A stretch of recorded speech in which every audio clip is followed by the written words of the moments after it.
우시지마 사장님, 제발 하야토를 살려주세요. 제발요. 죽이긴 뭘 죽여. 교육하는 거야, 교육. 저 새끼가 진짜 죽을 각오가 되어 있을 거라고 생각하냐 너는? 줄을 끌어당겨 줍니다. 물에 빠졌던 하야토가 물 위로 머리가 튀어나오자마자 助けてください! 助けてください! 우시지마사! 사채꾼 우시지마 호스트 편. 우시지마의 부하 직원 중에 호스트 출신이 있었습니다. 그 친구가 어쩌다가 사채꾼이 되었는지, 그리고 사채꾼이 되고 나서 어떤 대소동이 있었는지 이번 에피소드에서 한번 확인해 보시기 바라고요. 우시지마가 호스트 부하 직원을 데리고 오늘도 역시 이자를 받으러 다니고 있는데, 오늘따라 이자를 내는 손님들이 좀 호스트 바에 빠져서 호스트한테 돈을 갖다 바치고 있는 여자들이 많이 나와서 호스트 출신이던 우시지마의 직원이 약간 멘탈이 안 좋습니다. 그래서 우시지마가 너 왜 그래? 라고 물어보니까 아이카 고멘네 라는 생각을 합니다. 아이카는 과연 누구일까? 요 세 명이 주인공입니다. 그리고 길을 가다가 옛날에 호스트 동료였던 루이토를 만납니다. 그래서 그 친구랑 좀 옛날 이야기 같은 거를 좀 하는데, 요즘도 역시 이 친구는 열심히 호스트를 하면서 살아가고 있지만 돈이 그닥 되진 않고 있는 상태입니다. 그리고 이제 나이도 좀 들어서 맨날 밤새면서 술을 마시는 게 힘들어서 다카다한테 나도 너처럼 좀 금융업 같은데 일할 수 있을까? 라고 물어봅니다. 그리고 다카다, 이번 화에서는 루이토라고 하겠습니다. 이 호스트 시절 예명입니다. 루이토는 하야토에게 그만둬. 이거 하다가 범죄자가 될지도 몰라. 위험한 일이야. 왜? 지금 너무 힘들어? 사실 나 지금 호스트바 사장하고 있어. 뭐야, 잘 나가는구만. 왜 갑자기 나랑 같이 일하자고 하는 거야? 무허가 불법 업소 점장이야. 그게 뭐냐면 호빠들이 허가를 안 내고 영업하는 곳들이 상당히 많이 있는데, 그런 영업을 하다가 걸리면은 당연히 큰 처벌을 받지 않겠습니까? 그리고 굳이 무허가로 영업을 하는 이유는 탈세 때문일 거라 걸리고 나면은 세금도 어마무시하게 뜯길 거고요. 그러니까 보통 불법적으로 호빠를 운영하는 좀 밤 일을 하는 그런 사람들은 무서운 사람들을 고용하던지 아니면 무서운 사람들이 자기 자신이던지 해서 밥 새끼 하나를 바지 사장으로 앉혀놔요. 그래서 매장에서 뭐 한 달에 매출이 1억이 나온다고 하면 바지 사장한테는 월급 그냥 500씩 주고 나머지 수익 9,500만 원은 자기가 가져가고, 만약에 업장에 문제가 생겨 세무조사가 나와 뭐 갑자기 불시에 경찰이 들이닥쳐 그러면 바지 사장이 대신 감옥에 들어가거나 벌금 같은 걸 얘가 다 쳐맞는 거예요. 그럼 바지 사장들은 굳이 왜 그렇게 위험하고 돈도 안 되는 사장 일을 할까? 다른데 혹시 돈이 많이 나오는 게 있나? 무서워서 하는 겁니다. 그래서 루이토의 친구 하야토도 오랫동안 호스트 일을 하고 있지만 수밥이기도 하고 뭐 겁도 많고 뭐 싸움도 못하고 어디 연줄도 없고 아는 야쿠자도 없고 이러다 보니까 호스트 쪽에서 무서운 사람들한테 협박을 받아서 어쩔 수 없이 불법 업소 점장을 하고 있습니다. 그래서 그 얘기를 듣고 루이토는 그래, 너한테 진 빚도 있으니까 사장님한테 말해 놓을게 라고 합니다. 하야토는 다시 일하는 곳으로 돌아왔어요. 그리고 선배 호스트들이 손님들을 접대를 하고 있는데, 이 후배 호스트들, 특히나 후배 호스트들 중에서 지명 손님이 없는 애들은 상당히 고달픈 삶을 살아야 하거든요. 기본 월급이 한 30, 50 정도밖에 안 되는데 그 돈으로 또 외모 치장은 해야 돼. 염색도 해야 되고 피부 관리도 해야 되고 옷도 좋은 거 입어야 되고 구두도 사 입어야 되고 청결 관리도 해야 되고, 만약에 그렇게 안 하면 영원히 여자가 안 붙을 거 아니야. 그럼 계속 씨다바리만 해야 되는 거예요.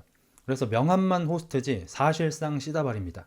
여러분도 쇼츠 같은 걸 통해서 한 번씩 본 적 있을 것 같은데, 특히나 일본의 존나 유명 호스트인 로랜드상 뭐 이런 사람들 있잖아. 그런 사람들이 이제 호스트 대장이야. 그 사람은 이미 대표가 되었지만 옛날에 호스트 넘버 원 호스트일 때 그 가부키초 골목 전체 통틀어서 매출 1등을 올리는 그런 호스트일 때 거의 슈퍼맨과 같은 파워를 가지고 있거든요. 이제 그런 사람들이 앉아 있으면 손님들이 와요. 그러면 로란도를 지명을 할 거 아니야? 로란도가 거기 가서 앉지. 로란도 상 오늘 내 말벗 좀 대줄 거야? 아, 그러면 저 발삼 좀 시켜줄래? 이러면 이제 비싼 술을 시켜주는 거예요. 그럼 우리가 발삼 같은 거 지금 사 먹으려면 한 70만 원쯤 하나 그럴 거예요. 근데 이런 가게에서 사 먹으면 200만 원이거든요. 그러니까 유통가도 아니고 우리가 면세점도 아니고 일반적인 그 양주 파는 가게에 가서 사는 돈이 70만 원이야. 그러면은 면세점 같은 데서 사면은 뭐 한 40만 원쯤 할 거 아니에요? 근데 그 술을 한 200에 팔아요. 그럼 왜 그렇게 하냐? 200만 원의 술을 사면 100만 원 이상 돈이 남을 거 아니야. 그럼 그 돈을 반은 가게가 가져가고 반은 호스트가 먹고 이런 구조예요. 그래서 지명 손님들이 비싼 술을 시켜주면 시켜줄수록 호스트한테 다이렉트로 돈이 진짜 많이 찍히고 그 돈을 매출을 일주일이나 한 달간 얼마를 올렸냐에 따라서 랭킹이 정해지는데 마치 이 벼슬들 혹은 공무원들 직급처럼 랭킹이 높은 사람들은 엄청나게 좋은 대우를 받고요. 랭킹이 낮은 사람들은 개 씨다발이를 해야 해. 그래서 막내급이면서 지명도 없는 애들은 다른 테이블에서 노는 걸 도와주는 역할을 하거든요. 높은 호스트들은 안 좋은 꼴도 안 당합니다. 예를 들어서 우리나라 호스트 같은 거 할 때 뭐 이렇게 좀 지저분하게 노는 여자들이 가서 한때 유행했던 게 수건 올리기 게임이 있었죠. 너 거시기 힘나게 한 상태에서 수건을 한 장 올릴 때마다 100만 원씩 줄게 라고 말을 하고 보통 한 5개에서 7개까지 올릴 수 있다고 해요. 7개 정도가 한 개래. 그러면은 700만 원 받는 거야. 2개 올리고 시무룩해지거나 밑으로 꺾이는 애들, 수건 떨어뜨리는 애들은 200만 원씩 받고. 이런 거 하잖아요. 근데 일본에서 잘 나가는 호스트들은 이제 이런 꼴은 안 당하고요. 이런 꼴은 보통 급이 낮은 애들, 낮은 호스트들이에요. 그래서 로란도상 쇼츠 같은 거 보시면 아시겠지만 누가 되게 비싼 거, 그 샴페인 그거 뭐지? 돈페리뇽. 돈페리뇽도 무슨 골드, 블랙 뭐 여러 가지 있더라고. 돈페리뇽 골드를 시키면은 뭐 대충만 300만 원, 400만 원씩 하나 봐. 그러면 돈페리뇽 골드요 이러면 그냥 술을 갖다 주는 게 아니고 뭐 이상한 뭐 케이크 같은 거 이렇게 들어있는 뭐 큰 가마 같이 생긴 거에다가 돈페리뇽 얹어 놓고 그거를 호스트 밥들을 4명이서 이렇게 어깨 이고 막 이렇게 들러 으쌰라 마셔 으쌰라 마셔 으쌰라 마셔 해가지고 앞에다가 돈페리뇽을 이렇게 놔주고 그 족밥 호스트들이 한 10명 정도가 그 테이블을 다다다다다 이렇게 감싸요. 반원으로. 그러면 대장 호스트는 딱 이러고 있고 시킨 여자도 어디 한번 해봐 약간 이런 식으로 있으면 그 10명의 족밥 호스트들이 마셔줍시다 마셔줍시다 마셔줍시다 마셔라 마셔라 마셔라 마셔라 마셔라 마셔라 막 이러면서 그 일본의 맛절이 있잖아 축제하듯이 분위기를 막 북돋아 올려요. 오오오오막 이런 거 한단 말이야. 그 이제 이게 오타쿠들도 욕을 하잖아요. 오타쿠들도 극장에 가서 뭐 아이마스나 뭐 그 뭐냐 경마 그 애니메이션 그런 거 보면은 막 다 같이 일어나서 막 춤추고 이러잖아. 약간 그런 걸 하거든요. 이제 주인공 루이토하고 하야토는 요직거리까지 하던 호스트였어요. 그리고 하야토는 지금 호스트를 이제 뭐 5년 이상 하고 있는데 아직도 여기에서 크게 벗어나지 못했어요. 그래서 이렇게 술을 시키고 나면은 되게 비싼 술이니까 여기 돈페리뇽 블랙이 200만 원이래. 근데 이 만화가 지금 나온 지 10년이 넘었으니까 지금 훨씬 비싸겠죠? 어쨌든 이 여자는 이렇게 큰 돈 쓰고 싶지 않았는데 왠지 분위기에 휩쓸려 가지고 200만 원짜리 돈페리뇽 블랙을 시켰어요. 그리고 이 술을 그럼 맛있게 먹냐? 좋은 안주와 함께 술을 즐기냐? 그러지 않고요. 앞에 있는데 호스트들 족밥들 중에서 좀 꼴보기 싫은 애 있잖아. 야, 네가 다 마셔. 이러면 그 호스트가 딱공을 따고 샴페인이 기포도 많이 나오는데 완샷을 때려야 해요. 완샷 못 때리면 존나 혼나요. 그래서 이런 식으로 그냥 술을 소비할 뿐입니다. 그리고 하야토는 이제 완전 족밥 호스트까지는 아니지만 뭐 딱히 잘 나가지도 않아요. 그래서 명함만 점장이지 여기 잘 나가는 호스트들 전부 다 이 점장인 하야토를 개무시하고 있고요. 그래서 테이블도 구석지에서 되게 못생긴 여자랑 돈도 별로 없는 여자랑 이렇게 같이 술을 한 잔 홀짝홀짝 하고 있는데 이 여자가 뭐 샴페인 한 잔 시켜줄까 나도? 하니까 하야토가 나 그냥 현금으로 주면 안 돼? 한 200만 엔 정도? 2천만 원이죠. 그러니까 소위 2천만 해줘 이건 거예요. 그리고 정말 안타깝게도 이 2천만 해달라는 말을 다른 호스트가 듣게 되고요. 여기 넘버원인 호스트가 그래도 너도 호스트니까 얼굴은 봐줄게 이러더니 호빠 뒷골목에 데리고 가가지고 존나 팹니다. 왜 때리세요 왜 때리세요 하니까 여기에 실질적인 사장 요시츠쿠 사장이 와가지고 하야토 너 손님한테 뒷돈 챙기는 거 다 알아 이 개새끼야. 뒤지고 싶냐? 그래서 손님한테 뒷돈 챙긴 2천만 원에다가 줄리는 너한테 3천 줬다던데 해서 거짓말 쳤으니까 두 개 더해가지고 5천만 원에다가 옆에 있던 놈들이 사장님 2천만 원 더하기 3천만 원이면은 6천만 원 아닌가요? 아 맞다 내가 착각했다 7천만 원이구나 네네 역시 똑똑하세요 해서 한순간에 7천만 원을 빚지게 되었습니다. 이거 못 갚으면은 아마 그 남창 같은 데 팔려갈 겁니다. 장기 같은 거 때릴 수도 있고요. 엄청 무서운 사람들이에요. 그리고 쓰러져 있던 하야토가 울면서 얘기합니다. 요시축구 사장님, 저는 사장님을 동경해서 포스트의 길로 들어섰는데 최근에 하시는 모습 너무 실망스럽습니다. 어떻게 저한테 이러실 수가 있어요? 라고 하니까 요시축구 사장은 배신자 새끼가 씨발 말이 많네 이러면서 코브라를 부릅니다. 코브라. 우리가 살무사 본 적 있죠? 애기 살무사 본 적 있죠? 살무사 혹은 그 이상으로 무서운 뱀이 바로 코브라죠. 근데 킹코브라는 아니긴 하네요. 어쨌든 코브라 심상치가 않죠. 그냥 이 구역 제일 또라이 새끼한테 항상 뱀 이름이 붙는 것 같아요. 코브라 소개가 시작됩니다. 코브라는 일단 누가 봐도 너무너무 많이 불량하게 생겼고 키는 약간 큰 편인데 덩치는 크고요.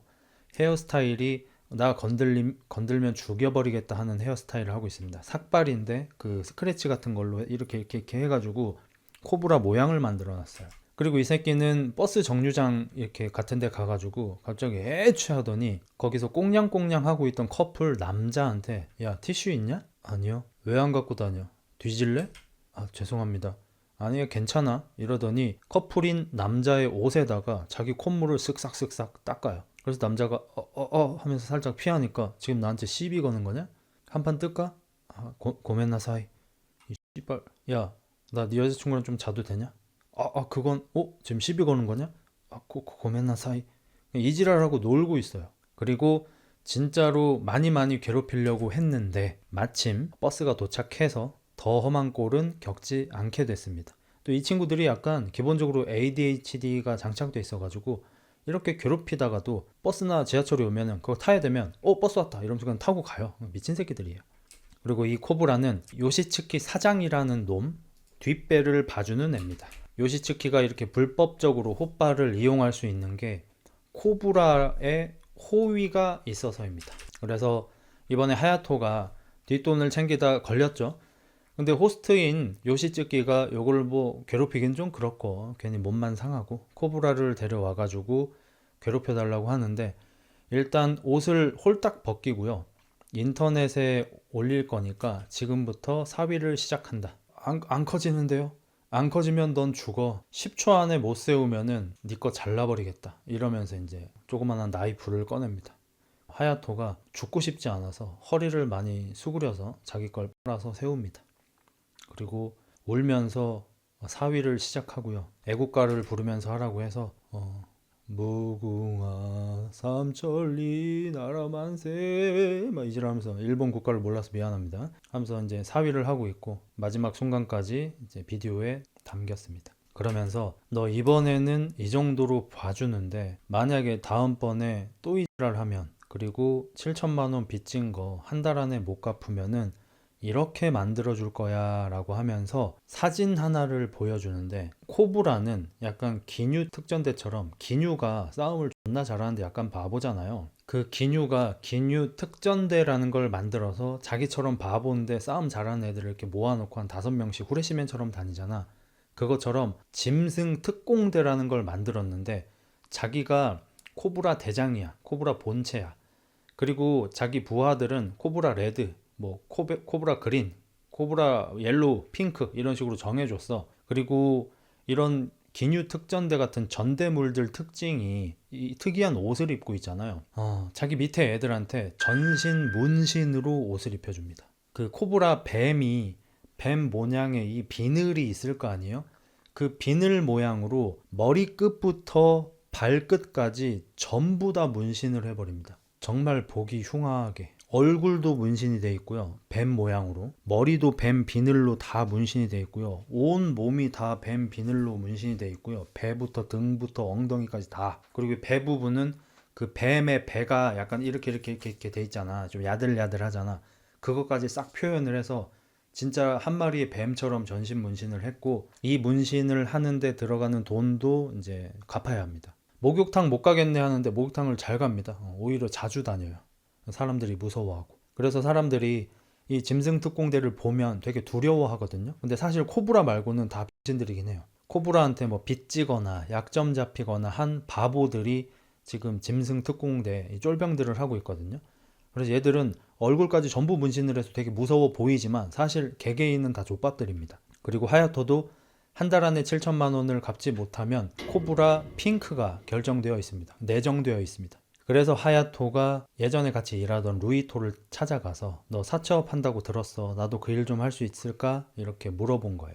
그리고 당연히 사채 일을 한다고 해서 한 달 만에 7천만 원을 만들 수는 없잖아요. 두 가지 생각이 있었는데 하나는 사채업을 하면서 돈을 좀 빼돌려서 7천만 원을 일단 갚을까 하는 생각이 좀 있었고 우시지마가 이 거리에서 싸움을 존나 잘하는 걸로 유명한데 혹시나 내가 거기 직원이 되면 우시지마가 자기를 코브라로부터 지켜주지 않을까 이런 대가리를 좀 돌린 겁니다. 그리고 참 우연찮게 이 둘이 방금 마주치게 됩니다. 우시지마는 오늘도 이자를 받기 위해 골목 구석구석을 다니다가 어떤 사람이 찻길 한가운데를 어슬렁 걸어가고 있어서 크락션을 울립니다. 빵! 근데 안 비켜요. 왜냐하면 코브라이기 때문입니다. 코브라는 차가 크락션을 울린다고 해서 당연히 비키지 않겠죠? 오시지마는 당황하지 않고 창문을 내리고 비켜! 라고 소리 지릅니다. 코브라는 차를 보며 비키게 해봐! 라고 인상을 씁니다. 그리고 사실 서로가 서로를 알고 있습니다. 소문을 다 들었기 때문에. 특히 우시지마는 많이 유명하죠, 여기서. 비키게 해보라는 말을 듣자마자 우시지마는 풀악셀을 밟고요. 정말로 쳐 죽일 듯이 그냥 악셀을 밟아버립니다. 험머 H2로. 근데 코브라가 이 새끼도 허명은 아닌 게 험머가 자기를 덮치자 이 높은 험머를 뛰어서 넘어버립니다. 그러니까 그 옛날에 코비 브라이언트가 스포츠카 이렇게 뛰어넘는 그 CF를 찍은 적이 있어요. 근데 험머는 훨씬 높잖아. 그래서 뭐 깔끔하게 이렇게 넘은 건 아닌데 차로 치려고 이렇게 오고 있었지. 점프를 뛰어가지고 살짝 부딪히면서 이렇게 대충 넘어가는 그런 느낌으로 넘어갑니다. 그렇게 험머가 왕 하고 지나가니까 코브라가 4885 차번호 외워뒀다. 다음에 만날 때 죽인다. 이렇게 타겟을 잡습니다. 그리고 이때 험머에 루이토가 타고 있었어요. 닦아다죠. 사장님 방금은 좀 무모했어요. 왜? 아는 놈들이야? 호스트 시절 선배하고 코브라라는 놈이에요. 근데 뭐 어쩌라고? 무서운 사람들이에요. 넘어갑니다. 그래서 하야토는 돈을 갚아야 하는데 못 갚고 있으니까 멘탈이 나가 있고요. 다까다 루이토는 오늘따라 이렇게 자꾸 호빠에 빠져있는 여자들을 보다 보니까 아이카라고 하는 자기가 호스트를 그만두게 만든 한 아이가 기억나서 많이 괴롭습니다. 오늘은 아이카의 기일이고요. 꽃을 사서 아이카가 묻혀있는 묘지에 가서 꽃을 바치는데 자기가 꽃을 바치고 나니까 잠시 뒤에 어떤 아저씨가 와서 루이토가 바쳤던 꽃을 다 갈기갈기 찢어서 버려버리고요. 자기가 가져온 꽃을 꼽아놓습니다.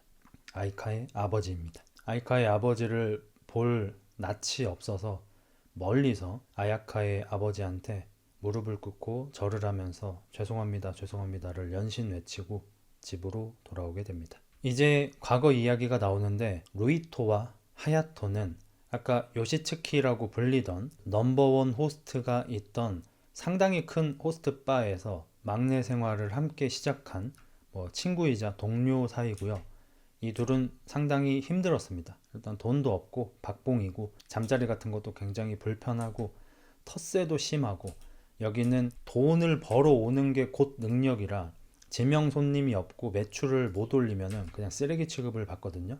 그래서 쓰레기 취급을 버티면서 둘이 서로 부대끼면서 잘 살아갑니다. 그러다가 한 명의 지명 손님도 없던 루이토가 아야카라는 아이를 알게 됩니다. 이 아야카라는 아이는 고등학생인데 학교에서 적응을 못해서 이지매를 당해서 학교를 자퇴한 아이고요.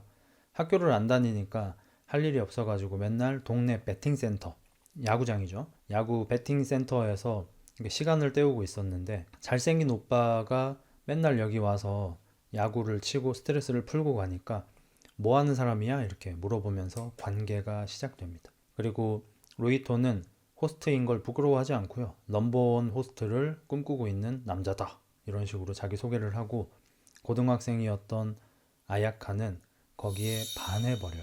그리고 그 시각에 하야토도 손님이 한 명도 없이 이대로 3개월이 지나고 나면은 가게에서 잘리게 된대요. 3개월 동안 지명이 한 명도 없는 거는 앞으로도 싹수가 보인다. 약간 이런 거겠죠. 근데 하야토가 갑자기 저 오늘 지명 손님 있습니다.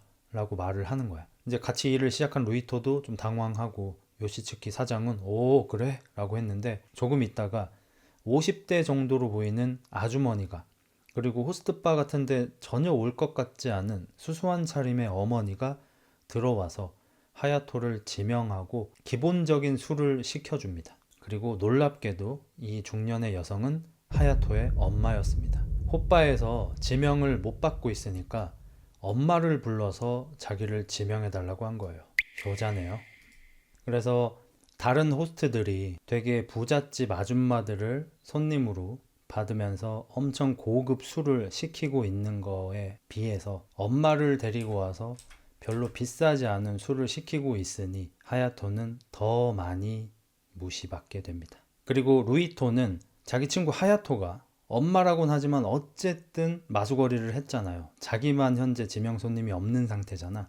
그래서 아야카를 꼬십니다. 이 고등학생인 애를 내가 일하는 곳이야 이러면서 데리고 오고요. 영업하기 전에 데리고 들어와서 호스트들이 자기 손님한테 이렇게 접대를 해주는 것처럼 좀 되게 서비스 좋게 접대도 살짝 해주고, 물론 실제로 술을 하진 못합니다. 돈이 없으니까. 같이 놀러 가자면서 놀이공원도 가고 유원지도 가고 하면서 데이트를 해요. 그리고 자기의 꿈을 계속해서 얘기합니다. 호스트 1등이 될 거야. 호스트 1등이 될 거야. 아이카는 벌써 루이토한테 감정이 생겨버리고 사랑에 빠져버리고, 사실 뭐 직접적으로 와달라고 부탁하진 않았지만 사실 이건 누가 봐도 와달라는 거 아닙니까? 아야카가 호빠에 와서 루이토를 지명하고요. 샴페인을 하나 시켜줍니다. 그리고 아야카는 돈이 당연히 없죠. 자퇴한 고등학생이니까. 근데 루이토가 기분 좋아하는 모습을 보면서 너무너무 행복감을 느껴요. 태어나서 처음으로 나를 필요로 하는 사람이 생겼다. 그러니까 아마 집에서도 뭐 그렇게 좋은 대접은 받지 못하나 봐요.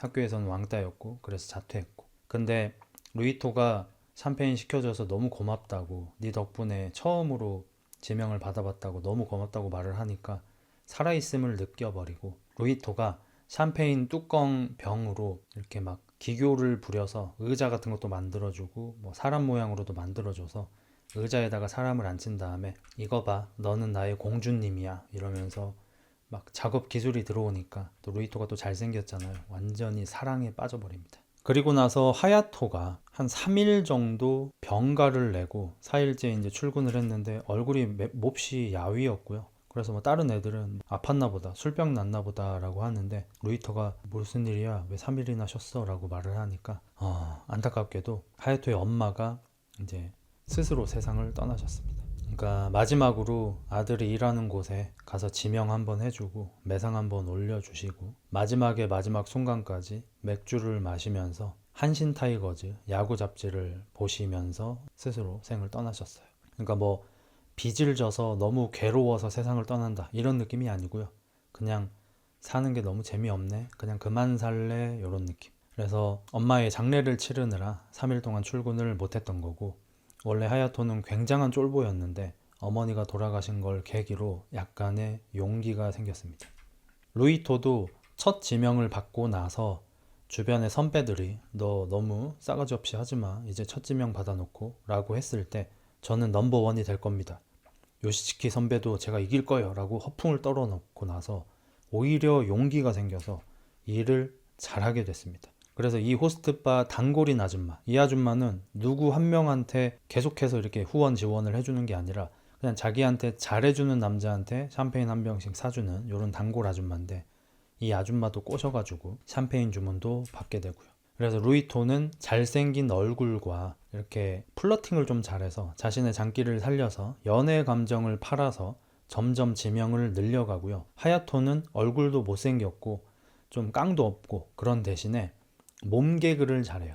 그래서 똥꼬에다가 폭죽 꽂아가지고 폭죽을 쏜다든지, 아니면 뭐 승기를 이용해서 개인기 같은 걸 부려가지고 둘 다 나름대로 지명을 받아가면서 점점 커 나가게 됩니다.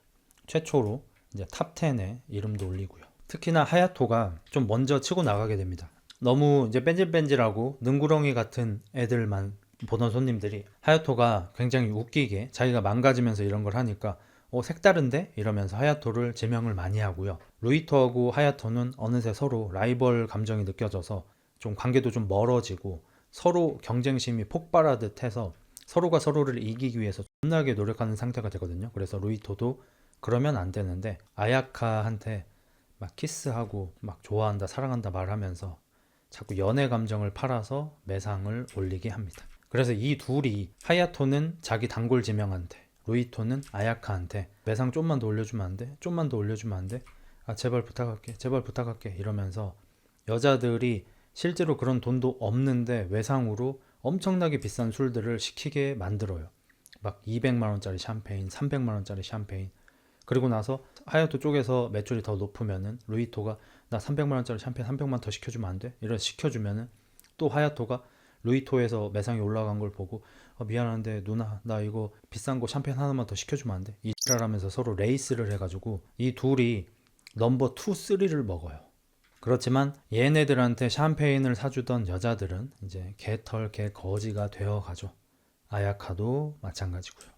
특히나 아야카는 여태까지 이 호빠를 오는 다른 손님들과 달리 전혀 돈이 없어요. 다른 손님들은 나름대로 좀 부자들 혹은 남편이 부자여가지고 남편한테 받은 돈으로 여기 돈 쓰러 오고 이런 여자들인데 아야카는 아무것도 없는 애였잖아. 그래서 사채에도 손을 대고 호스트바에도 외상을 수천만 원을 이미 해버렸고 그 돈을 갚기 위해서 이제 매춘을 시작합니다. 아야카는 어리고 예뻤고 몸매도 좋아서 이제 손님이 끊이지 않고요. 그래서 돈을 꽤 많이 벌게 됩니다. 그래서 매춘 거리에서 만난 언니들하고 꽤 친해지는데 대화할 틈이 없을 정도예요.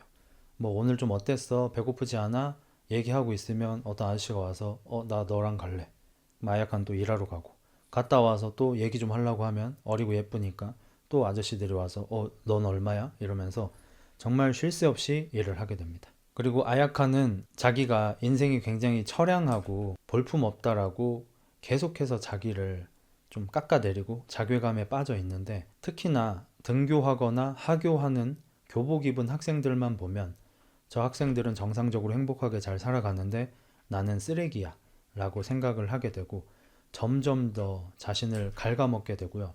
자존감이 낮아지면 낮아질수록 루이토를 찾게 됩니다. 자기가 이런 일을 하는 이유, 자기가 살아있는 이유, 자기를 인정해준 이 지구상의 유일한 사람 루이토한테 계속해서 애정을 갈구하고요. 근데 루이토는 아야카를 시작으로 해서 이미 승승장구하고 있어서 이제 외모도 많이 변했고 머리도 탈색해서 금발로 하고 다니고 막 포르쉐 타고 다니고 구두, 옷 같은 것도 전부 명품으로 치장하고 다녀서 이제 루이토조차도 자기랑 어울리지 않는 사람이라고 생각해서 자기 자신을 굉장히 미워하게 돼요. 굉장히 문제죠. 자기 스스로를 미워하는 게. 그래서 아야카는 그러면 안 되는데 집을 아예 나와버리고요. 그냥 전문적인 업소에 취직을 해서 전문적으로 이제 몸을 팔게 되고요. 마이킹을 오지게 땡겨가지고 빚을 내서 외모를 꾸밉니다.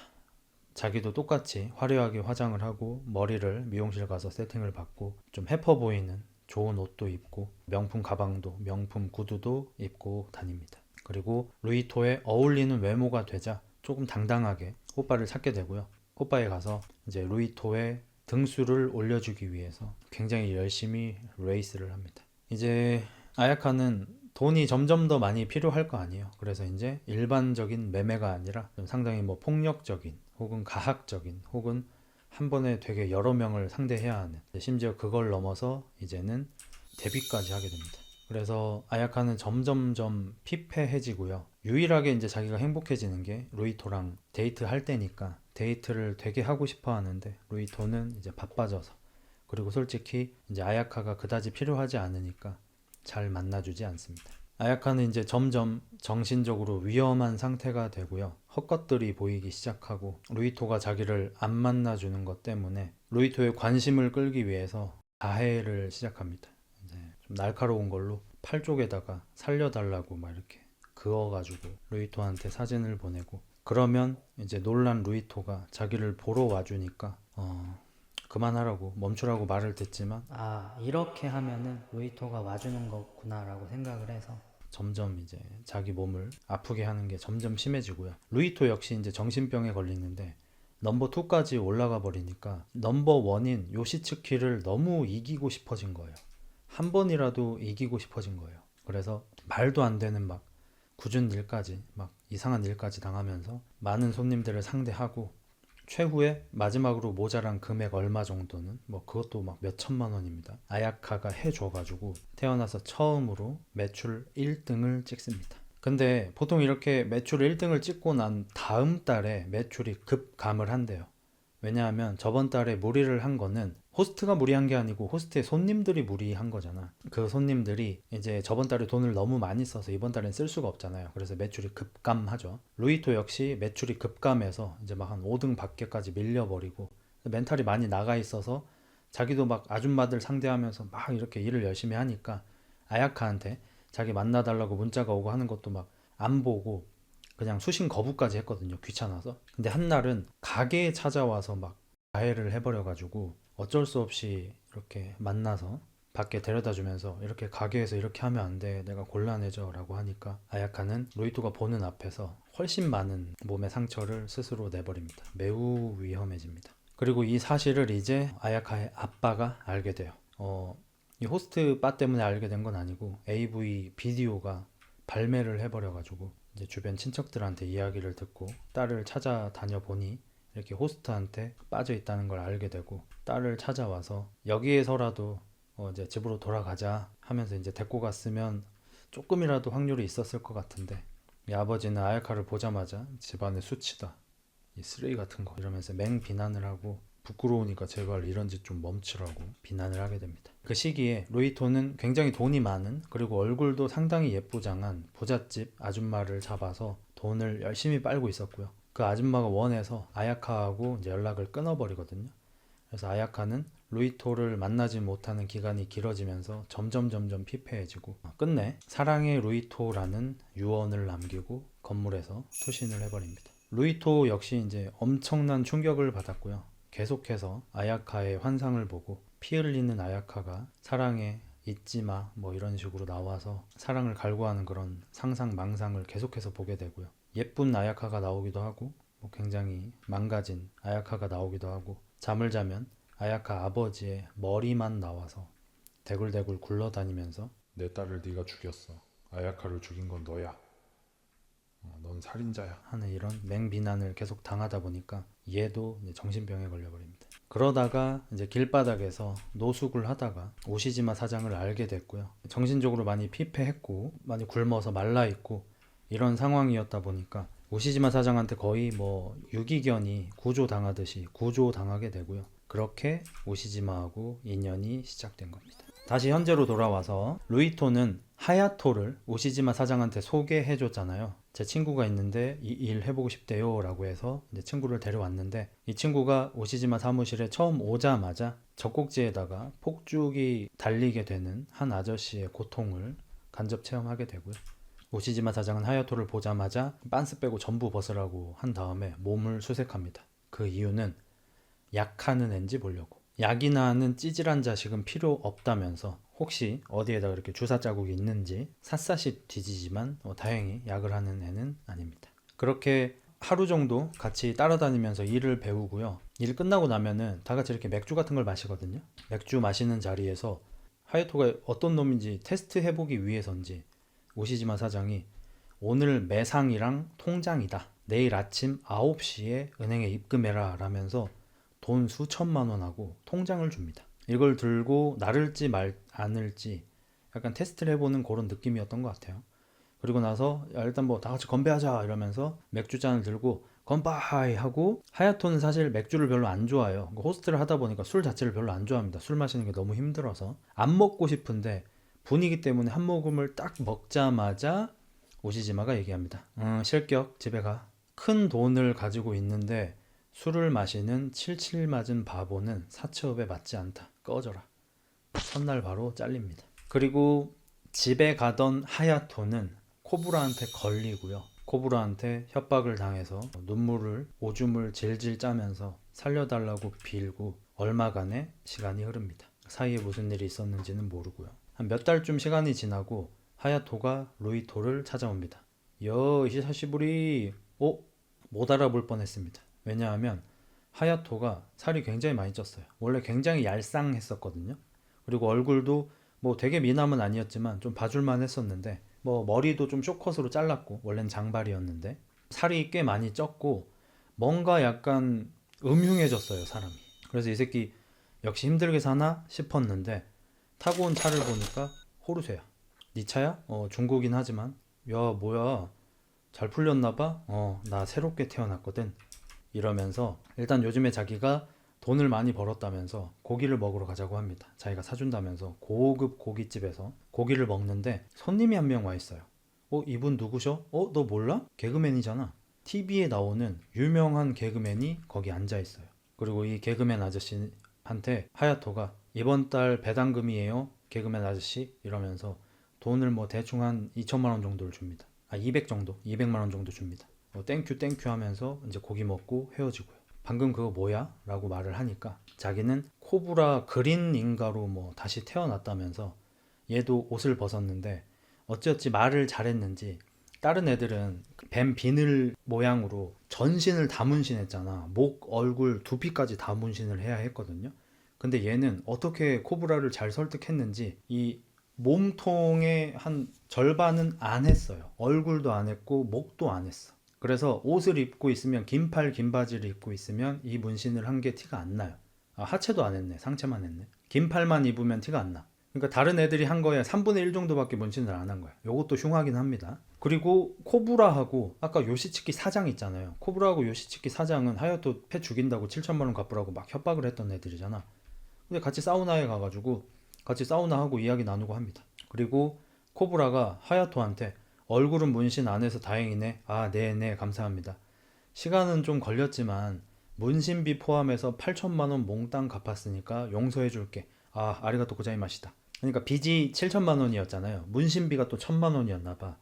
해서 8천만 원을 진짜로 갚은 거야. 뭔 짓을 했는지 모르겠지만. 그래서 나중에 이제 슬슬 얘기를 들어보니까 하야토가 투자를 하고 있어요. 그 투자라고 하면 자기 위에 어떤 대단히 똑똑하고 돈이 엄청 많은 분이 계시고 자기는 그분의 오른팔일 뿐이라고 하면서 나한테 예를 들어서 1,000만 원을 투자하면은 매달 20%씩 배당금을 주겠다는 거예요. 1,000만 원 투자하면 한 달에 200만 원씩 준다는 겁니다.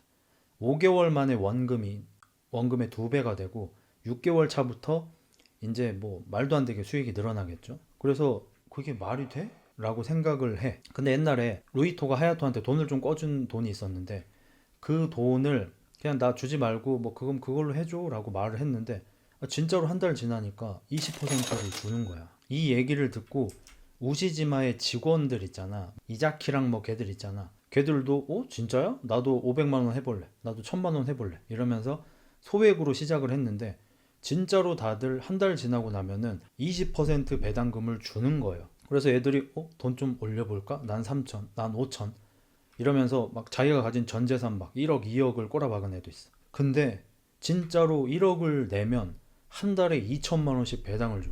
2억을 내면 한 달에 4천만 원씩 배당을 줘.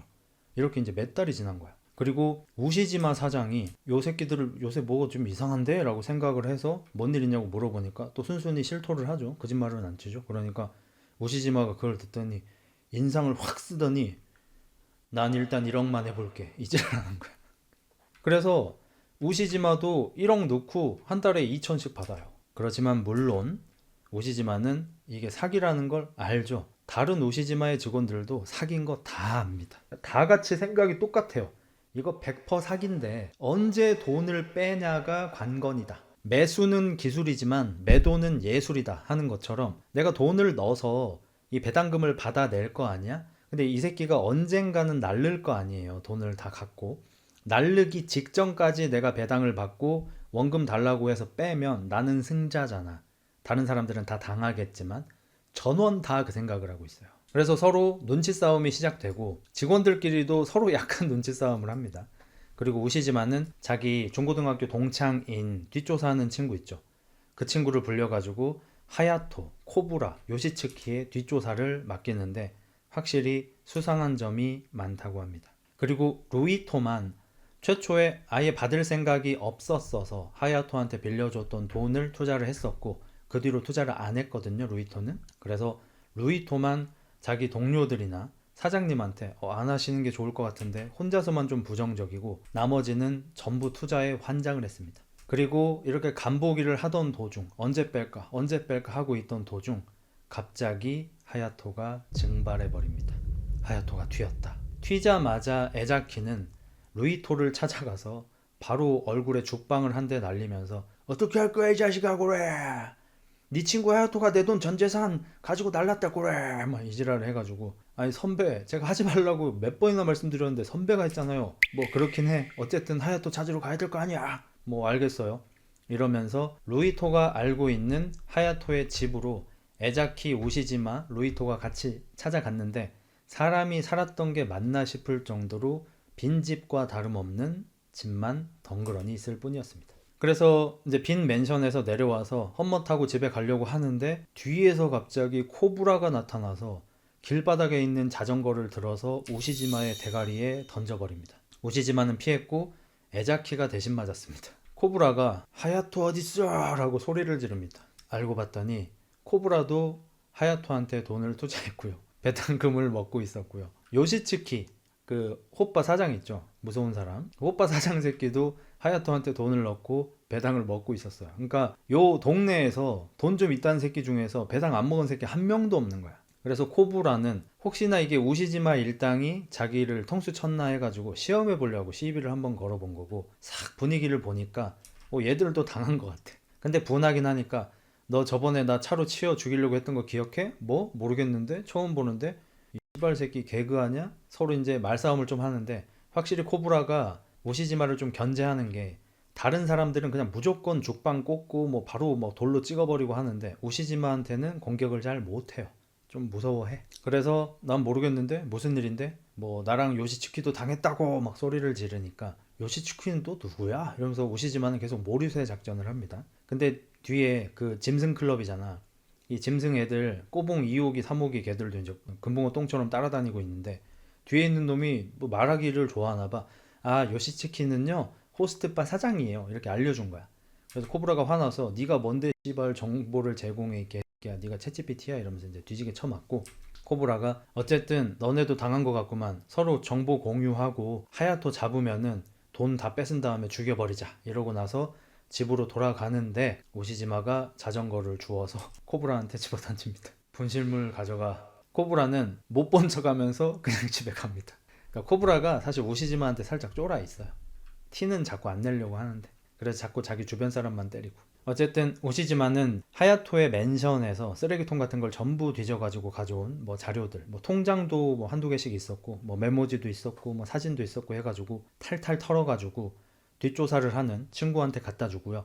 친구는 이 정도면은 뭔가 좀 찾아낼 수 있겠는데 하면서 서로 흩어져서 하야토를 찾기로 합니다. 그리고 일단 이미 하야토의 차에다가 위치 추적기를 달아놓은 상태라서 이 뒤를 캐는 해결사 친구는 하야토의 차를 위치 추적기를 토대로 해서 찾으러 가고요. 그 차는 이미 뭐 우리나라로 치면 약간 부산 같은 데에 있고요. 인천이나 부산 같은 데. 오시지마는 아지트로 예상되는 곳을 치기로 합니다. 그 통장에서 돈이 빠져나간 ATM 기계가 있잖아요. 그 ATM 기계하고 편의점에서 결제됐던 내역들 막 이런 걸 싹 다 뒤져가지고 요쯤에 있겠다 하고 이렇게 찾아내가지고 어느 건물을 알아냅니다. 오시지마 혼자 그 건물에 들어가니까 저번에 같이 루이토하고 하야토하고 같이 고기 먹었던 개그맨 아저씨가 코피를 흘리고 있고 험상궂게 생긴 한 나이가 좀 있는 아저씨가 있었어요. 너네 뭐야? 라고 하니까 개그맨 아저씨는 하야토한테 돈 떼먹혀가지고 하야토 아지트 왔는데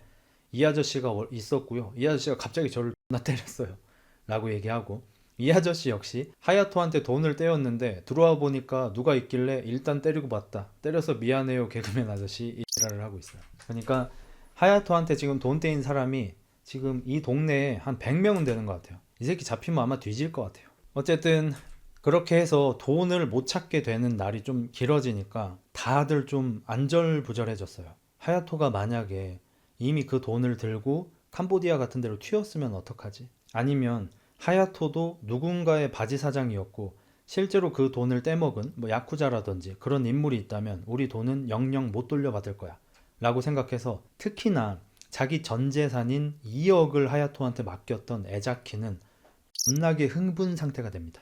그래서 사장님을 자꾸 닥달해요. 사장님 빨리 하야토 잡으러 가야죠. 하야토 잡으러 가야죠. 이러는데 우시지마는 야 너네는 원래 하던 사채 업무 하고 있어. 내가 잡아올 테니까. 이렇게 말을 하고 에자키가 원래 그런 애가 아닌데 다른 동료들한테 혹시 사장님이 하야토 잡은 다음에 돈 혼자 다 먹으려는 거 아닐까?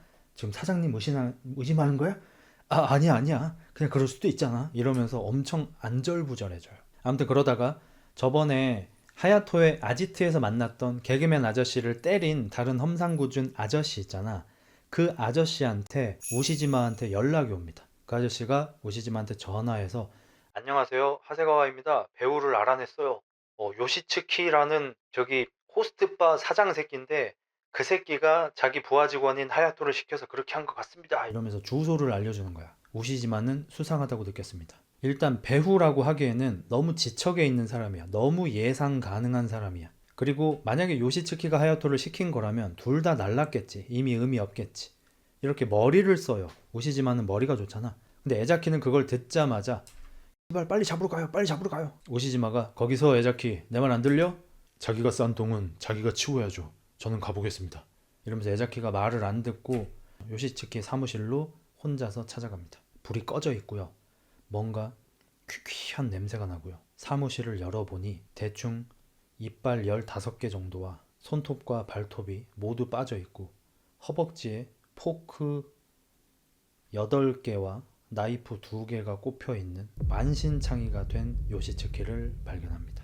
고문받다가 기절한 상태고요. 다행히 죽지는 않았고요. 병원에 데려다 줍니다. 누가 봐도 이제 좀 이상한 냄새가 나기 시작하죠. 그래서 우시지마는 일단 정보원 뒤를 캐는 자기 친구한테 정보가 들어오기를 좀 기다리면서 머리를 좀 굴려보고 있고 에자키는 요시츠키도 아니라는 게 밝혀지자 더 안달이 납니다. 그리고 그때 아까 하세가와라는 놈 있잖아요. 그 하세가와라는 놈한테 에자키한테 전화가 옵니다. 우시지마를 통해서가 아니라 직접. 그래서 아직 늦지 않았다.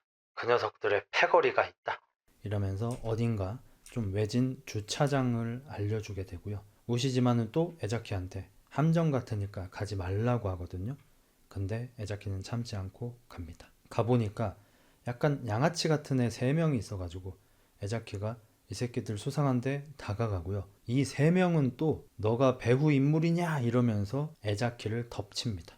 서로 싸움이 시작되려고 하는데 우시지마가 나타나서 벼랑간 에자키를 존나 팹니다. 우시지마가 똑똑하잖아요. 모든 걸 꿰뚫고 있었어요. 그러니까 전화가 왔던 아까 하세가와 있죠. 걔 뒷조사가 끝났는데 하세가와라는 사람의 사진을 확보해가지고 봤는데 전혀 다르게 생긴 사람이고 나이랑 사는 지역 전화번호 아무것도 맞지가 않아. 그러니까 위조 신분이었던 거죠. 하세가와라고 자칭하는 이 새끼가 누군가와 짜고 하야토와 짰을 수도 있고 누군가와 짜고 지금 돈 떼인 사람들을 내분을 일으키고 있는 겁니다. 그래서 우시지마하고 에자키도 좀 벌려놓은 거고 우시지마의 직원들도 우시지마에 대한 신뢰가 원래는 100이었는데 한 90 정도로 떨어지게 만든 거고 요시츠키 같은 애들은 혹시나 막 불 수도 있잖아. 조금 더 많이 알고 있는 애잖아. 하야토도 알고 있고 코브라도 알고 있고 이러니까 아예 말을 못하도록 정신을 만들어 놓은 거고 그리고 돈을 떼인 다른 사람들한테는 우시지마가 루이토하고 하야토를 꼬셔서 너네 돈 뜯어먹은 거다라고 거짓말을 쳐서 이 구역에 있는 돈 떼먹힌 애들이 전부 다 우시지마를 치게 만드는 계략이었어요.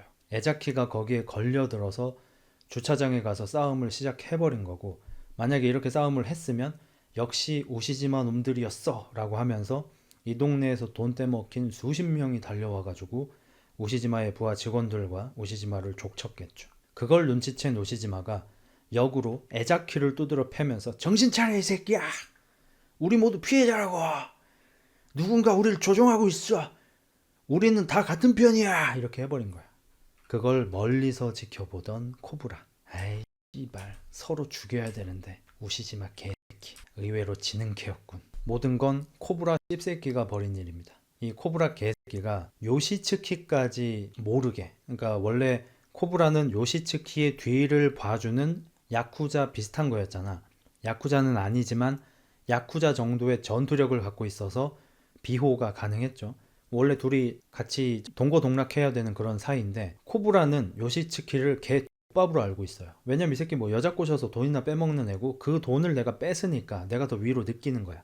요시츠키 입장에서는 이 새끼는 나 지켜주면서 돈을 받는 내 보디가드인데 날 너무 무시하는 게 싫은 거야. 그런 상황에서 요시츠키는 새 집 살림을 차리고 있거든요. 요시츠키 연봉 2억 이상인 남자는 결혼을 한 번에 여러 개 할 수 있게 해줘야 된다. 중혼제를 합법화 시켜줘야 된다 하고 말할 정도로 여자들한테 숨기는 게 아니라 대놓고 새 집 살림을 하고 있고 그 새 집에 아이가 5명이에요. 자기 애만 5명이 있어. 그래서 하루는 이제 뭐 세 번째 와이프, 제일 젊은 와이프를 만나서 그 딸내미 목마 태워주고 이렇게 걸어가고 있다가 코브라를 만난 거야. 그래서 코브라. 왜냐면 내 가족들하고 함께 만나고 싶진 않은 거야. 코브라가 미친 새끼니까. 코브라가 존나 친한 척 하면서 오더니 뭐야 애인이야? 아니 내 와이프야. 뭐? 네 와이프 따로 있잖아. 나 결혼 3번 했어. 아 그렇구나. 네 딸 내가 좀 안아봐도 돼? 딸이 한 5살쯤 되거든요. 요시츠키가 약간 그래. 코브라가 웬일인지 되게 자상하게 안아주는 거예요. 5살짜리 딸을. 그래서 요시츠키가 다행이다. 내가 괜한 의심을 했어. 그 정도 미친놈은 아니구나 이러고 있는데 코브라가 요시츠키의 5살짜리 딸한테 팬티 보여줄 수 있어? 이지랄을 하는 거야. 요시츠키가 코브라한테 너 지금 무슨 말 하는 거야? 이렇게 소리를 지르고 딸내미는 울고 그리고 코브라가 요시츠키한테 얘기합니다. 한 번만 더 나한테 소리 지르면 죽여버린다. 그래서 요시츠키가 코브라한테 엄청 빡이 돌아 있어요. 그리고 코브라는 신경도 안 씁니다. 네가 빡치면 뭘 할 수 있는데 약간 이런 느낌이에요. 그리고 아니나 다를까 이제 최초에는 코브라, 요시츠키, 하야토 이렇게 3명이서 이 동네 사람들 돈을 뜯어먹을 이 작전을 세웠는데 돈이 어느 정도 쌓이고 나니까 엠빵을 하기가 싫은 거야 코브라가. 그래서 요시츠키를 이빨 15개 빼고 뭐 포크 허벅지에다가 7개 받고 막 이렇게 하면서 애를 거의 3분의 1을 죽여놨어. 돈 못 받게. 그리고 하야토 새끼는 어차피 족밥이니까 엠빵 안 해줘도 되잖아. 내가 돈 90% 먹고 이 밑에 애들한테 용돈이나 줘야겠다. 이렇게 생각하고 있는 상태인데 그러기 때문에 이 돈 떼먹힌 애들이 누가 이 돈을 떼먹었을까 찾으러 다니면서 하다 보면 자기가 꼬리를 밟힐 수도 있잖아. 그래서 서로 내분을 만든 건데 우시지마가 그걸 다 간파하고 이게 깨져버렸고 이때 머리를 쓴 한 명이 더 있었어요. 하야토는 코브라가 요시츠키를 그렇게 개작살 내버리는 걸 보고 자기도 결국에는 그 꼴을 당하겠구나라고 생각해서 코브라가 자리를 비운 사이에 이제 아지트를 버리고 호텔에서 지내고 있었거든요. 그 호텔에는 당연히 그 짐승 클럽에 뭐 코브라 블랙, 코브라 그린, 코브라 옐로우 뭐 이렇게 있었을 거 아니야. 한 5명 정도가 같이 있었어. 하야토도 당연히 그 짐승 클럽 중에 한 명이죠. 얘가 코브라 그린인가 그래요. 얘들한테 술에다가 수면제를 태워가지고 다 잠들게 만들고 돈을 얼마였더라? 좀 큰 돈입니다. 뭐 그냥 대충 10억이라고 할게요. 10억을 몰래 훔쳐가지고 도망쳐버렸어. 코브라 아직 모릅니다. 심지어 오늘 훔친 거예요. 그러니까 코브라가 우시지마 일당한테 전부 덮어 씌우려는 작전을 하는 와중에 하야토는 돈을 갖고 날라버린 거야. 그리고 그런 하야토가 루이토한테 전화를 합니다. 야 들려? 나야. 나 전화번호 바꿨어. 새 전화기야. 나 이러 해가지고 지금 10억 정도 이렇게 건져놨거든. 그 너네 그 우시지마 사장님이랑 뭐 이렇게 너네들이 그 준 돈 있지? 그 원금에다가 내가 훨씬 더 해가지고 갚을 테니까 걱정하지 말고 나 좀 구해줘. 나 코브라한테 걸리면 뒤져. 근데 전화를 하는데 벽에다가 컵을 계속 대고 있는 거야. 하야토가.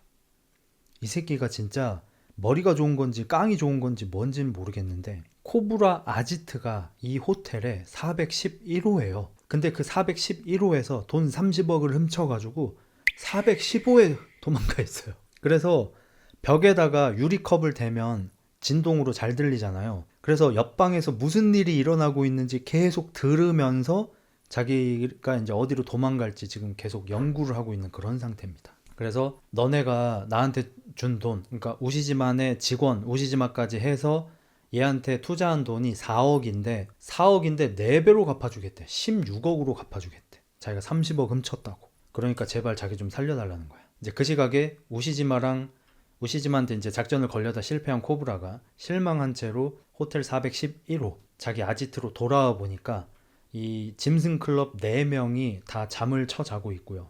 돈가방은 없어졌고요. 짐승 코브라 그린이 없어졌어요. 하야토가 돈가방과 함께. 그래서 존나 분노해가지고 자고 있는 새끼들을 개 패고요. 하야토는 루이토한테 전화해서 꼭 너만 와야 돼.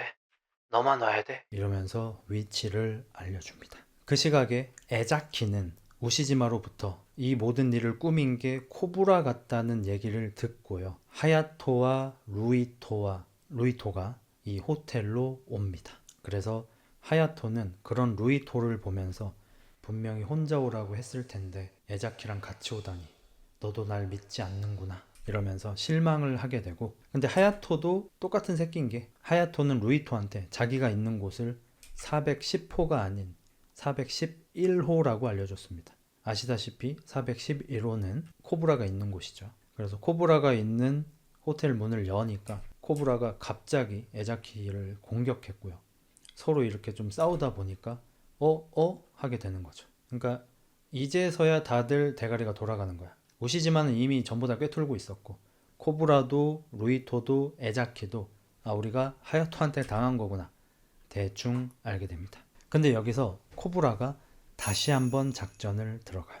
야 에자키, 왜 이 새끼야? 내가 보니까 우시지마가 돈을 다 먹으려는 것 같아. 뭐? 사장님하고 날 또 이간질하는 거냐? 3번은 안 당해. 아니야. 자 봐봐. 우시지마는 지금 우리가 하야토한테 당한 걸 다 알고 있는 상태야. 맞아 안 맞아? 그렇긴 해. 우리한테만 코브라 너한테 가라고 하고 자기는 하야토를 찾는다고 했어. 봐봐. 하야토를 찾아서 30억을 지 혼자 먹으려는 거라니까? 그렇게 둘 거야? 야 장비 챙겨. 꼬붕들이 권총을 하나 챙깁니다. 그건 뭐야? 걱정 마. 그냥 위험용. 우시지마가 지금 하야토를 만날 거야. 우시지마한테 의심받지 않고 어디 있는지 알아낼 수 있는 사람이 누구야? 나? 그래 너. 나는 알아낼 수 없어. 우리 함께 하자. 우시지마가 하야토를 만나서 돈을 빼뜨리면 내가 그 돈을 가지고 나를 테니까, 도망칠 테니까 나중에 내가 네 돈 전부 몇 배로 배상해 줄 테니까 어때? 너는 별일 안 해도 돼. 지금 이미 내 꼬붕들이 우시지마 뒤를 밟고 있는데 방금 문자 연락이 온 거 보니까 어디 건물로 들어갔대. 그럼 내가 거기 들어가서 내 꼬봉들한테 차단기를 내리라고 할게. 그러면 정전이 될 거 아니야. 그러면 네가 그때 우시지마 사장한테 전화를 걸어. 그러면 핸드폰이 빛날 거 아니야. 그럼 내가 그때 핸드폰 빛나는 새끼를 뒤통수를 이 몽둥이로 존나 까가지고 돈가방 갖고 도망칠게. 누가 가져갔는지도 모르게. 그러면 내가 나중에 그 돈으로 네 몇 배, 그리고 네 직원 친구들 것까지 너네 건 다 배상해줄게. 나머진 내가 먹을 거고. 오케이? 네 전 재산 잃을 거야. 알았어. 받아들입니다. 에자키도 싸움 잘해요. 그래서 코브라가 공격하는 것도 막아버립니다. 격투기 선출이라서. 그래서 에자키가 나는 코브라하고 같이 방금 말한 작전대로 행동할 테니까 하야토 너는 우리가 타고 온 차, 그 차 타고 우리 따라와 라고 명령합니다. 그래서 루이토는 에자키랑 같이 타고 온 차를 가지러 가기 위해서 지하 주차장으로 내려가고, 에자키하고 코브라 꼬붕들은 코브라 차를 타고 이제 우시지마가 있는 곳으로 출발합니다. 근데 루이토가 삐빅 해서 차 문을 열자마자 하야토가 뒤에서 방망이로 루이토의 뒤통수를 까서 기절시키고 차를 뺐습니다. 루이토, 넌 역시 혼자 오지 않았어. 혼자 오기만 했어도 내가 이러진 않았을 거야. 그래서 루이토는 주차장에서 기절하고요. 하야토는 에자키의 차를 타고 어딘가로 도망쳐버리고요. 코브라와 에자키와 코브라의 꼬붕들은 우시지마가 들어갔다는 건물에 도착합니다. 코브라는 우시지마가 좀 세기 때문에 그 뒤통수 같은 거 후릴 몽둥이 하나랑 전기 충격기 하나랑 혹시 모르니까 품에다가 권총을 챙겼습니다. 근데 솔직히 말씀드릴게요. 애초에 우시지마를 살려둘 생각이 별로 없는 것 같아요. 애초에 싫어해서. 어쨌든 작전대로 들어갑니다. 코브라의 꼬붕들은 배전판 쪽에 있다가 코브라가 전화를 하면 바로 전원을 내릴 예정입니다. 근데 좀 묘하게도 코브라 말로는 분명히 우시지마가 하야토를 만나러 갔을 거다라고 했는데 우시지마가 지금 만나고 있는 건 야쿠자.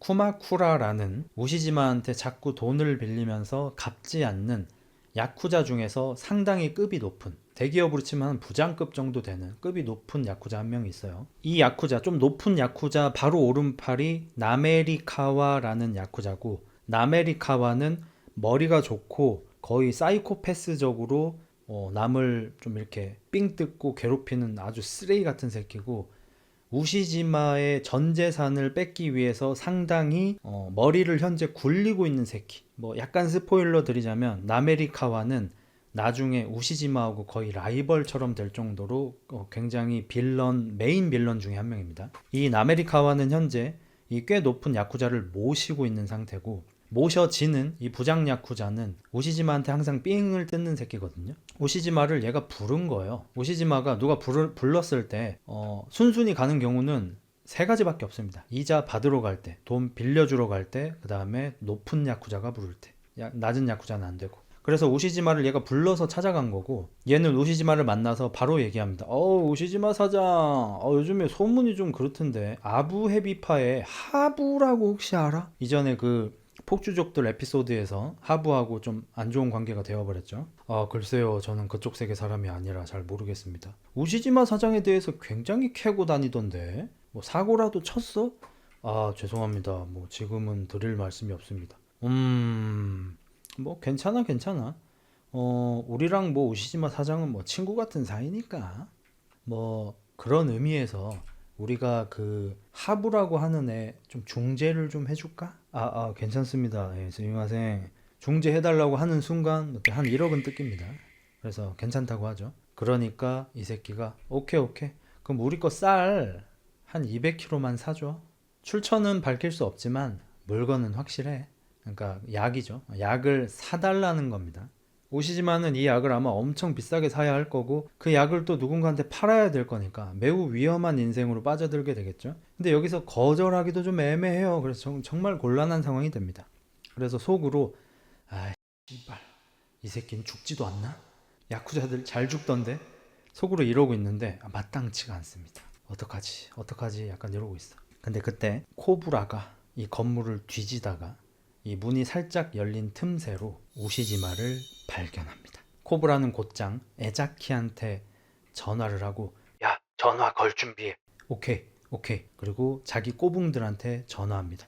지금이야, 차단기 내려. 코브라의 꼬붕들이 차단기를 내리고요. 온 세상이 깜깜해집니다. 불빛 하나 없습니다. 그때 에자키가 우시지마한테 전화를 하고요. 우시지마의 전화기가 밝게 빛나겠죠. 밝게 빛난 빛을 보자마자 코브라가 그 사무실 안으로 뛰어들어가서 우시지마를 전기 충격기로 지진 다음에 몽둥이로 대가리를 존나 까버립니다. 약 30초에서 1분쯤 뒤에 비상전원이 들어와서 불이 팡 켜지는데, 우시지마가 누군가를 존나 패고 있는 코브라를 쳐다보고 있습니다. 코브라는 자기를 쳐다보고 있는 우시지마를 보고 벙찝니다. 뭐지? 그리고 자기가 패고 있는 사람을 쳐다봅니다. 부장 야쿠자입니다. 에자키는 배신자가 아니었고요. 에자키는 코브라한테 작전을 듣자마자 문자로 오시지마 사장님한테 경고를 했습니다. 이따가 정전이 될 건데 누군가의 핸드폰이 울릴 거예요. 그때 밝은 곳에서 최대한 멀리 떨어져 계세요 라고 경고를 했고요. 정전이 됐고 에자키는 야쿠자 부장한테 전화를 걸었고요. 부장 야쿠자한테. 코브라는 부장 야쿠자가 오시지마인 줄 알고 전기로 지진 다음에 뒤통수를 몽댕이로 존나 까버린 겁니다. 의심해서 미안해 에자키. 미안하다 에자키. 의심했다. 그래서 불이 들어와서 다들 벙찝니다. 어쨌든 이 안에 야쿠자가 한 4명쯤 있었거든요. 나메리카와하고 그 밑에 부하들하고 당연하다는 듯이 바로 권총을 꺼내고요. 코브라한테 겨누면서 너 이 새끼 형님한테 뭐하는 짓이야 소리를 지르니까 코브라가 에이 씨발 이러면서 품속에 있던 권총을 꺼내가지고 땡깁니다. 땅땅땅땅땅땅 땡기는데 소리가 이상해. 차카 총알이 없어. 따까따까따까 소리가 나. 그래서 나메리카와하고 옆에 있던 꼬붕들이 코브라를 총으로 바바바바박 갈겨서 코브라는 사망합니다. 불발이 아니라 총알이 없어요. 어쨌든 코브라는 폐차장에서 도저히 그 누구도 찾을 수 없는 형태가 되어서 유기되고요. 아메리카와도 상당히 화가 났습니다. 왜냐하면 일본 경찰에서 야쿠자들을 잡을 때 그 총흔을 봐요. 그러니까 그게 총을 쏘면은 그 총구 이거 뭐라 그러지, 군형을 그 관 있잖아. 그 관에서 총알이 발사될 때 어떤 흠집들이 남아요. 총에도 남고 총 알에도 남아요. 그래서 이 사체에서 총알을 빼고 만약에 쏜 총을 발견해내면 그 두 가지를 매칭시켜서 이 총알은 이 총에서 나간 게 맞습니다라는 걸 밝혀낼 수 있는 과학 기술이 있고, 일본 경찰이 이 기술로 일본 야쿠자들을 많이 잡거든요. 나메리카와도 약간 빡이 돌았어요. 지금 제가 정확하게 기억이 안 나는데 나메리카와가 아마 이번에 쏜 총이 옛날에 한번 썼던 총일 거예요. 원래 야쿠자 룰이 총을 한번 쓰면 아예 폐기를 해야 합니다. 그 흔적들이 남기 때문에, 지문처럼. 근데 이번에 썼던 총을 또 써가지고 상당히 불편한 상태가 됩니다. 이거 만약에 걸리게 되면은 빼박 내가 살인죄로 빵에 들어가야 하니까. 그래서 이번 권총건이 경찰에 발각되면 범죄 공모 혐의로 보스까지 체포될 수 있다. 그러니까 야쿠자 보스까지 체포될 수 있어서 개조된다. 그래서 웬일인지 우시지마의 정보원 있잖아요.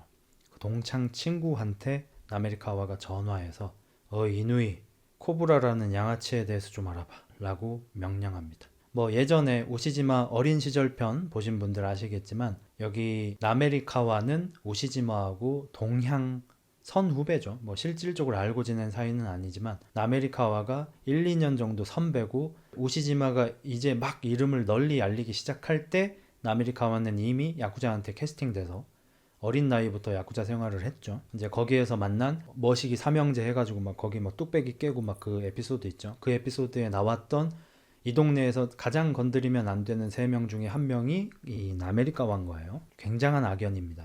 그래서 총알이 왜 안 나갔나 했더니 코브라한테 이빨 뽑히고 손톱 뽑히고 괴롭힘 당하고 전신에 문신질 당한 그 기뉴 특전대 같은 짐승 클럽 인원들 있죠. 그 인원들이 배신을 한 겁니다. 총알 8발을 전부 빼가지고 빼돌렸고요. 어딘가 낚시터 강 같은 데에다가 다 버리고 있고요. 얘네들은 하야토한테 돈을 꽤 많이 받았습니다. 대충 두당 한 1억씩 받은 것 같아요. 코브라 씨는 죽은 것 같아요, 히데키상. 그래, 나도 알아, 하야토. 이번에 제가 드린 돈으로 문신 다 지우고 선텐 살롱 같은 거 가시지 그래요. 피부가 너무 하얗세요. 시끄러 멍청아. 뭐 어쨌든 우린 여기서 바바이다. 하야토가 기존에 있던 짐승클럽 애들을 꼬드긴 거예요.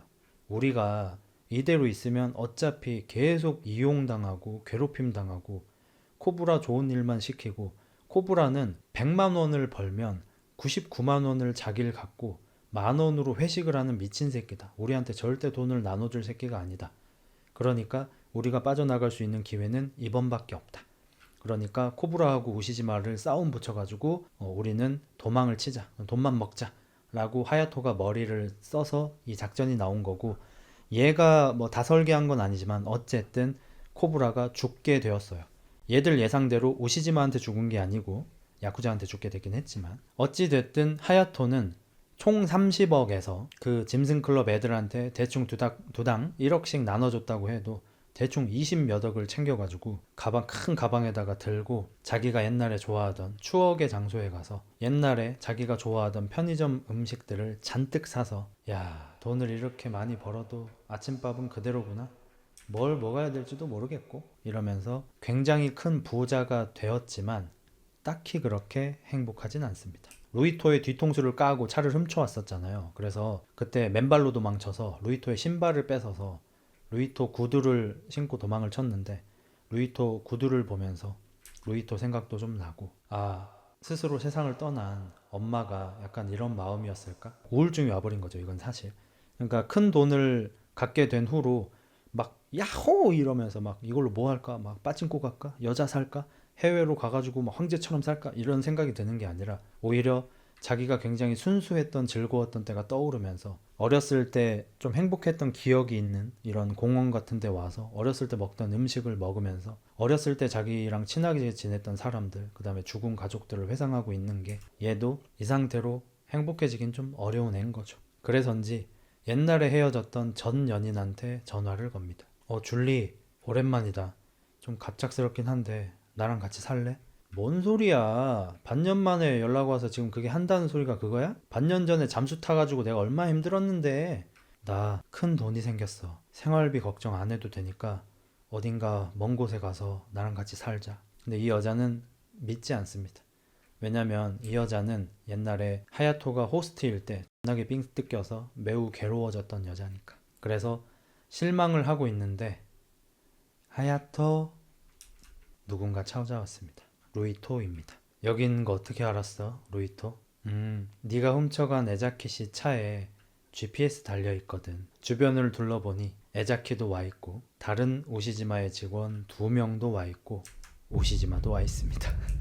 우시지마와 4명의 직원 전원이 하야토를 찾으러 왔습니다. 루이토, 화났냐? 속은 놈이 잘못이지. 호스트나 사채꾼이나 똑같은 거 아니야? 너네도 어차피 사람들 등쳐먹고 살잖아. 나만 나쁜 놈으로 생각하지 말라고. 아니, 하야토, 우리 사채꾼들한테는 나름의 룰이 있어. 우리 채무자들은 경찰이나 변호사한테 가면 빚을 갚지 않게 된다는 걸 알아도 그러지 않아. 왜 그런 줄 알아? 내가 알게 뭐야. 니들이 협박하나 보지, 때리나 보지. 그게 아니야. 비정상적이긴 해도 사채업자와 채무자 사이에는 어떤 인간관계가 형성되어 있거든. 범죄자 주제에 건방 떨지 마. 사채업이나 하는 주제에. 그래, 우리는 범죄자야. 하지만 지금 돈이 절실히 필요로 하지만 누구에게도 빌릴 수 없는 인간이 마지막으로 의지하는 게 우리이기도 하지. 너는 나를 배신했어. 분명히 혼자 오라고 했는데 에자키랑 같이 온 네 잘못이다. 그리고 나는 30억을 얻고 깨달았어. 돈이 많다고 해서 행복하지 않다는 거. 이 돈이 갖고 싶어? 가서 주워! 이러면서 갑자기 하야토가 30억을 바다에 뿌려버립니다. 그러니까 정확하게는 돈가방을 지퍼를 연 다음에 바다에다 던져버려요. 돈이 실제로 꽤 많이 새어 나오고요. 우시지마 일행은 웬일인지 가만히 보고 있습니다. 하야토의 친구인 루이토가 얘기합니다. 주워, 하야토. 싫어. 돈에 인색한 사채업자가 주워. 호스트는 폼에 살고 폼에 죽는다. 날 죽이든 살리든 굽든 찌든 너네 알아서 해라. 아, 그래? 우시지마가 옵니다. 우시지마는 하야토의 손과 발을 묶은 다음에 닻을 달아서 바다에다가 집어 던져버립니다. 루이토는 바다에 가라앉는 하야토를 보며 우시지마 사장님, 제발 하야토를 살려주세요. 제발요. 죽이긴 뭘 죽여. 교육하는 거야, 교육. 저 새끼가 진짜 죽을 각오가 되어 있을 거라고 생각하냐 너는? 줄을 끌어당겨줍니다. 물에 빠졌던 하야토가 물 위로 머리가 튀어나오자마자 助けてください! 助けてください! 우시지마さん! 눈물 콧물을 질질 짜며 살려달라고 애원하기 시작하고요. 자기가 돈을 다 주울 테니까 제발 좀 건져달라고 합니다. 우시지마는 하야토를 건져주고요. 튜브를 하나 줍니다. 30억 한 푼도 빠짐없이 다 주워와. 하야토는 가마우지 새처럼 하야토가 자기 친구 루이토한테 너는 가마우지일 뿐이야. 우시지마라는 가마우지 낚시꾼한테 쓰이는 가마우지야 라는 말을 했었거든요.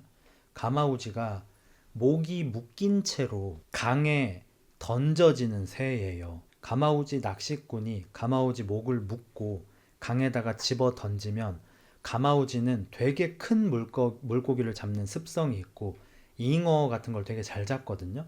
가마우지가 입이 엄청 커요. 펠리컨처럼. 그러면은 막 이렇게 팔뚝보다 더 큰 막 60cm, 70cm쯤 되는 잉어 같은 거를 가마우지가 물에 잠수를 해서 이렇게 물어서 나와요. 근데 목이 묶여 있기 때문에 생키지를 못해. 입은 이만한데 목은 작잖아. 목을 졸리라고 묶어놓은 게 아니고요. 삼키지 못하게 묶어놓은 거예요. 가마우지는 본능적으로 물고기를 삼키고 싶어 하는데 못 삼키죠. 그러면 사람이 가마우지 모가지 묶여있는 줄을 잡아 당겨가지고 그 물고기를 뺏고요. 가마우지 입에다가 작은 물고기를 넣어줘요. 이러면 가마우지가 그거는 삼킬 수 있어서 먹이를 먹습니다. 요게 이제 가마우지 낚시라는 거고, 가마우지가 참 좀 딱해 보이긴 하죠. 그것처럼 하야토가 루이토한테 너는 우시지마가 쓰고 있는 가마우지다 라고 말을 했었거든요. 우시지마가 그걸 듣고 약간 긁혔나봐. 그래서 이렇게 하야토를 묶어가지고 바닥에 집어 던져버린 거죠. 닻을 달아서. 그러니까 그 말은 뭐냐? 가마우지는 형편이 나은 편이라는 거죠. 가마우지는 적어도 묶여 있긴 하지만 큰 물고기를 잡아오면 작은 물고기를 받아 먹으며 연명할 수 있어요. 근데 다리에 닻이 달린 새는 그냥 가라앉아서 뒤질 뿐이잖아요. 그래서 너가 내 직원을 가마우지라고 욕했어? 너는 닻이 달린 가마우지다. 이러면서 물에 집어 던져준 거야. 그리고 가마우지를 얕봤던 하야토는 자신의 처지는 심지어 물에 뜨지 못하는 닻에 달린 가마우지라는 사실을 깨닫고 살려달라고 싹싹 비인 거고 튜브 타고 들어가서 30억을 전부 주어서 나옵니다. 그래서 어쨌든 우시지마는 돈을 전부 회수하면 사람을 해치지 않습니다. 예를 들어서 우시지마가 회수해야 할 돈이 30억인데 이 새끼가 물에 던져가지고 뭐 10억이 벼. 그러면 10억치를 얘한테 반드시 빨아내는 게 우시지마잖아. 근데 하야토가 어떻게 뭐 수영을 잘하는지 30억을 전부 건져와가지고 죽이지 않습니다. 해코지 하지도 않습니다. 돈을 줬으니까. 그리고 우시지마는 이번 일이 끝나고 나서 이제 드디어 이 호스트 출신이었던 자기 직원을 믿게 됐는지 한 일기장을 건넵니다. 내 고객이었던 아이의 일기장이야. 너한테 전해달라고 했는데 깜빡했다. 이제야 전해준다. 라고 하는데 일부러 지금 전해주는 거죠.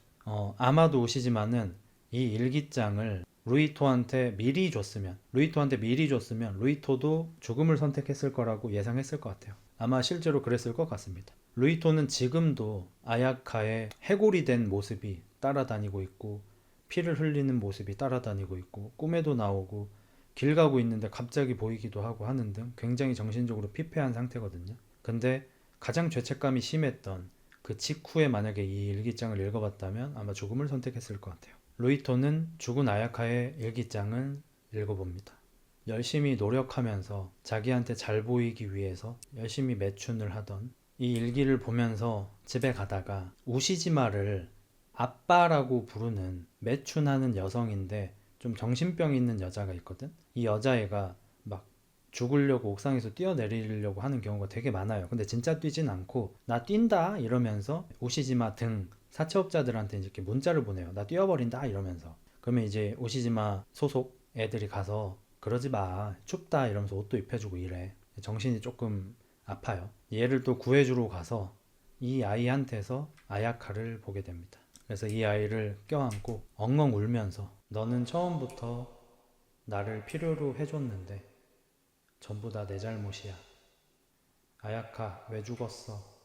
못 됐어. 혼자 그렇게 일방적으로 가버리면 어떡해? 라고 하면서 오열을 합니다. 이렇게 사채꾼 우시지마 21권부터 23권까지 분량인 호스트 그리고 전직 호스트 편이 끝이 났습니다. 조금 너무 암울하고 우울한 내용이었어서 버거운 것도 있었지만 좀 중후반부에는 우시지마와 코브라와 돈의 싸움과 피지컬 싸움 때문에 상당히 박진감 넘쳤던 재미있었던 에피소드였습니다. 좀 길 줄 알았는데 사실 제가 내용이 너무 암울해서 아야카 부분이 너무 암울해서 생략을 좀 했습니다. 사실 아야카 부분이 좀 길어요. 그래서 좀 궁금하신 분들은 실제 만화책을 21권부터 보시길 바라고 저는 여러분이 너무 암울한 기분을 안 느끼셨으면 해서 아야카 분량은 한 절반 정도로 줄였습니다.